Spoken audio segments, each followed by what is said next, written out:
Le cadeau magique. Lucie ne sait pas quoi demander pour son anniversaire. Elle a déjà 6 poupées, une voiture à pédales, 8 puzzles et 45 livres. Alors, elle décide « Je voudrais un cadeau magique ». Le mercredi suivant, Lucie entre avec sa maman dans la boutique de Mélusine et Carabosse. Oh, je parie que cette petite fille s'appelle Lucie et qu'elle veut un cadeau magique. Alors voilà ce qu'il te faut, un appareil photo magique. S'il ne te plaît pas, tu reviendras pour l'échanger.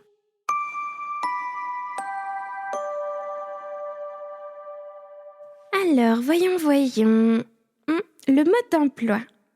Appuyez sur le bouton en récitant la formule abracadabra clic yopla zoom et l'appareil photographiera vos plus beaux rêves.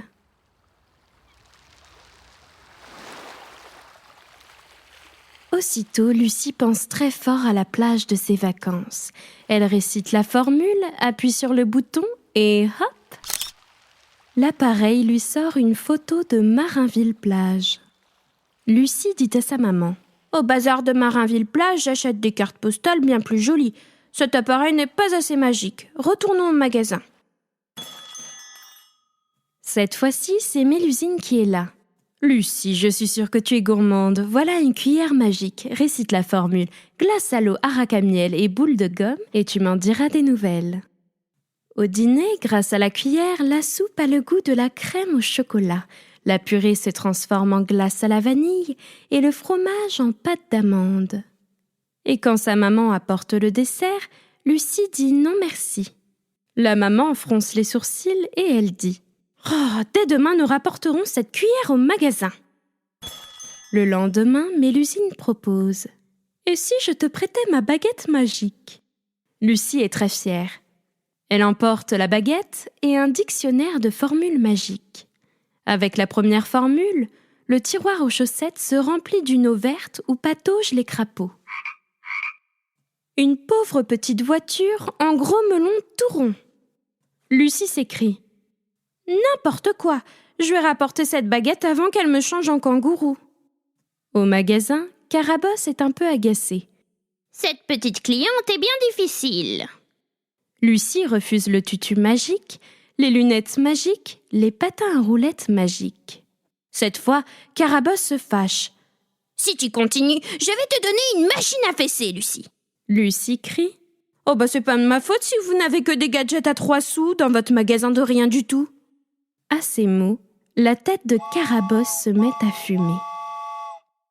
Lucie dit « Mais ne pleurez pas, Carabosse. Votre magasin est très bien, mais je n'ai pas encore trouvé ce que je voulais. » Carabosse se calme et elle dit « Non, tu as raison, je dois trouver le cadeau qui te fasse vraiment plaisir. Tiens, prends mon balai. Oh, et puis si tu n'es pas contente, j'irai travailler aux galeries bric-à-brac. » Lucie remercie et hop, elle s'envole. Jamais elle n'avait visité la ville comme aujourd'hui. Vue d'en haut, les gens dans la rue ont l'air tout petits. Soudain, Lucie entend un tout petit cri. « Oh, ça vient du toit d'en face! C'est un petit chat, il va tomber !» Lucie l'attrape dans ses bras et elle revient au magasin. Elle dit à Carabosse « Merveilleux votre balai, mais je vous le rends. Grâce à lui, j'ai trouvé le cadeau que je voulais. Je vais l'appeler magique. Écoutez-le ronronner. » Et puis, en disant au revoir et merci, elle s'en va très vite, car elle voit bien que la tête de Carabosse va encore se mettre à fumer. Maintenant, le mercredi, quand elle passe devant la caisse des galeries bric-à-brac, Lucie enfonce bien son bonnet sur la tête, car il lui semble que la caissière, celle qui a une verrue sur le nez, la regarde vraiment d'un drôle d'air.